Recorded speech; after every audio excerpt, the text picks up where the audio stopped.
look like a literal carpet of color. Seeing someone who walks into RoozenGaarde for the first time and just like the look on their faces, or, I mean, you see tears sometimes from people, or just, oh my goodness. A founding field of the Skagit Valley Tulip Festival, cultivated by the descendants of Dutch immigrants.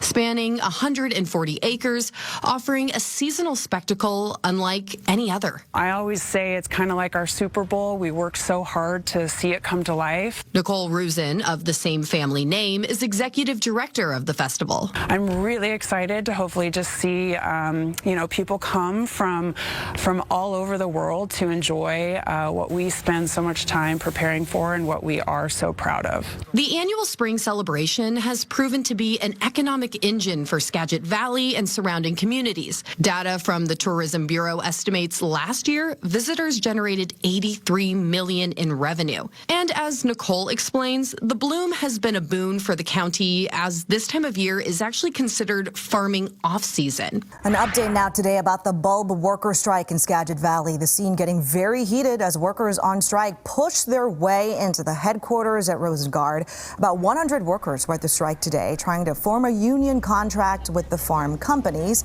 Workers say the companies make millions of dollars from flower sales, and those on strike want higher wages and better treatment. The farm and agriculture worker is kind of the least and the last on the totem pole in terms of being able to secure fair wages and fair working conditions. And so that is what you're seeing here in Skagit Valley, and you're going to see it in other parts of the state of Washington more. A man who said he was a RoozenGaarde employee attempted to get the crowd to leave, but it took the police to show up to disperse that crowd. Hey guys, welcome back to my YouTube channel here. It's me here, Comrade Lavender here, and today I'm back with another YouTube video topic. Today I want to talk about the pure evil, the dark side of the Skagit Valley Tulip Festival. Deep dive, capitalism, true crime, farm worker exploitation, daffodils, tulips. But before we get started, all my YouTube videos will be on the screen right now that are related to this topic. Other YouTube videos that I made that are related to this topic, if you'd like to check those videos out as well, they're going to be on the screen right now. So let's get started on this YouTube video topic. Tulips and daffodils symbolize the arrival of spring, but the fields are bitterly cold when workers' labor begins. Snow still covers the ground when workers go into the tulip rolls to plant bulbs in the northwest Washington state near the Canadian border.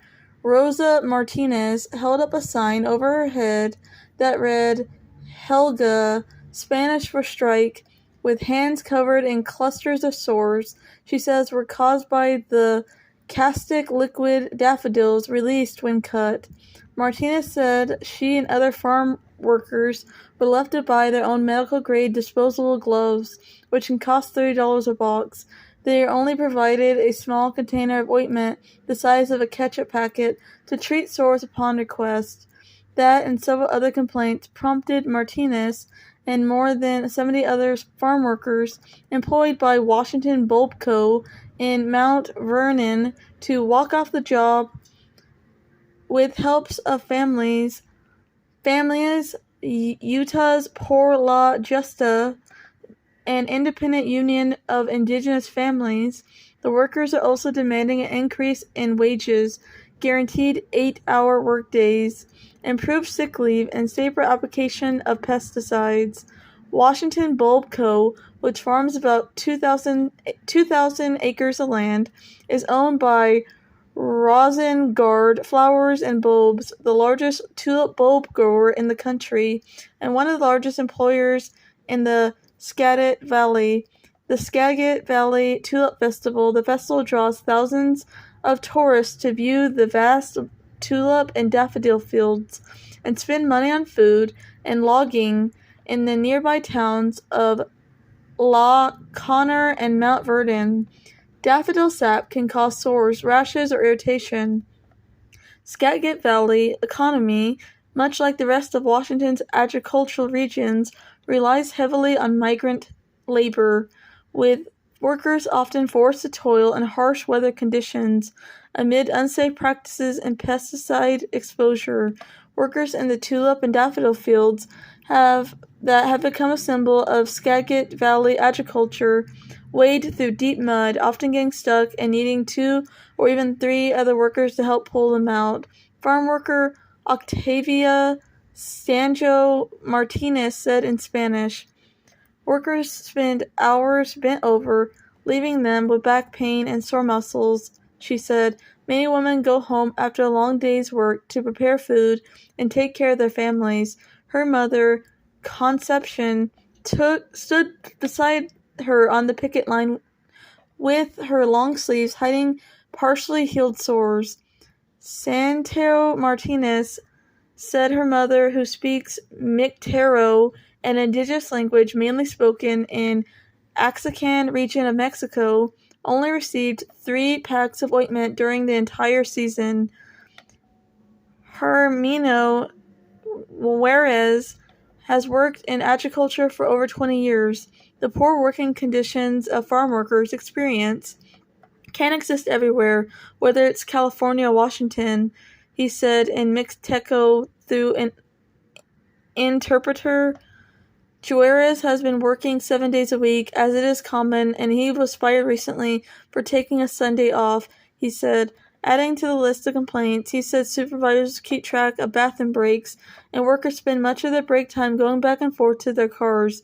He said supervisors only provided verbal warnings, but keep track of the complaints against employees that may hinder job prospects and opportunities for the next season.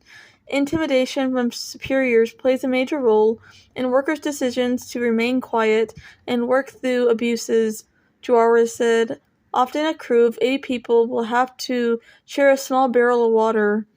Alfredo Juarez said, "Sometimes we see the vision of the company paints, like the Tulip Festival, because we don't take the time to ask workers what conditions they really work under." Alfredo Juarez said, "Fear of retaliation has kept workers quiet."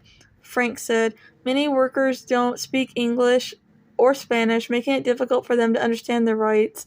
Many people look at the tulip fields and think about the beauty of the landscape, but don't realize what it takes to produce and harvest what's there," Frank said. "Farm workers are human beings that have the same needs, dreams, and hopes for the future of their families as everyone else does. The beauty of the flowers is not enough. The rent must be paid, and children must be fed." The 500 acres of tulips in Skagit Valley represent 75% of U.S. commercial tulip production. Farm workers who grow 75% of the national industry do not deserve poor working conditions, low wages, inadequate restrooms. Farm workers whose labor brings in more than 500,000 visitors to a community deserve a fair compensation.